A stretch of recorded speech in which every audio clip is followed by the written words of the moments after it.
Hello, coin collectors and treasure hunters. Welcome back to Old Charles, your go-to channel for coin history, value, and rare finds.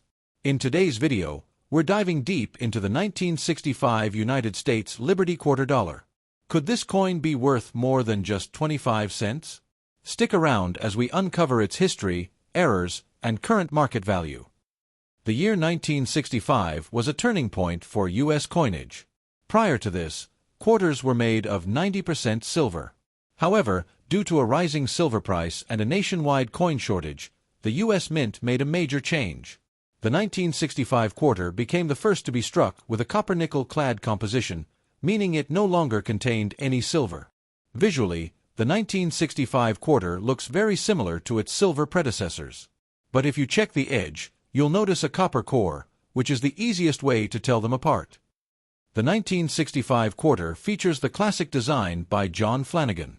On the obverse, we have the profile of George Washington with the inscriptions "Liberty" above and "In God We Trust" to the left. Below, you'll see the year 1965 clearly marked. Flipping to the back, you'll see a majestic eagle with spread wings, holding arrows and olive branches, symbolizing strength and peace. Above the eagle, we see United States of America and E Pluribus Unum.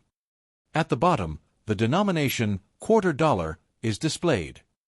Now, here's something interesting. If you look for a mint mark, you won't find one.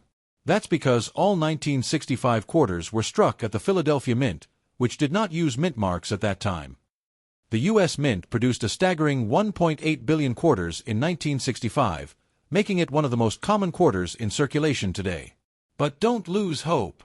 Certain variations, errors, and high-grade examples can still be worth good money. Now, this is where things get exciting. Error coins are the key to unlocking high-value finds. Some notable 1965 quarter errors include: some coins have slight doubling on the lettering, especially in Liberty and In God We Trust. These can fetch up to $300 in high grades. If your quarter has an off-center design, especially 50% or more, it could be worth $100 to $500 depending on the error's severity. Some 1965 quarters were mistakenly struck on silver planchets intended for 1964 quarters. If you have one of these rare coins, it could be worth thousands of dollars. To check if you have a silver error quarter, weigh it. Regular 1965 quarters should weigh 5.67 grams, but silver ones will weigh 6.25 grams, so always check your scales. Alright, now let's talk about value. How much can you get for a 1965 quarter today?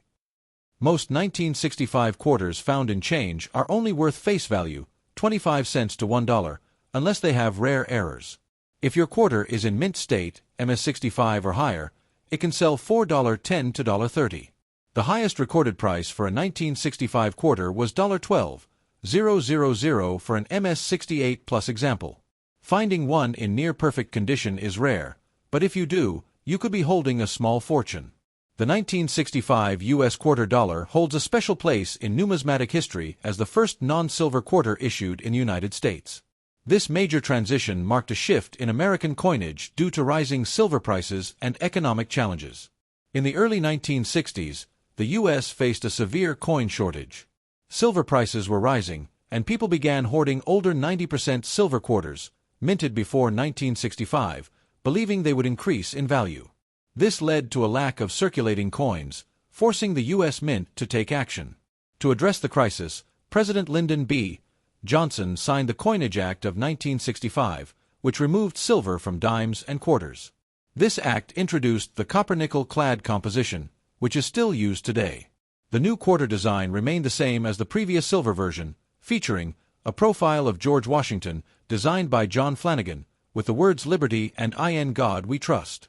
An eagle with spread wings clutching arrows and olive branches, symbolizing strength and peace. However, unlike earlier quarters, the 1965 version contained no silver. Instead, it was made of 75% copper and 25% nickel, with a pure copper core.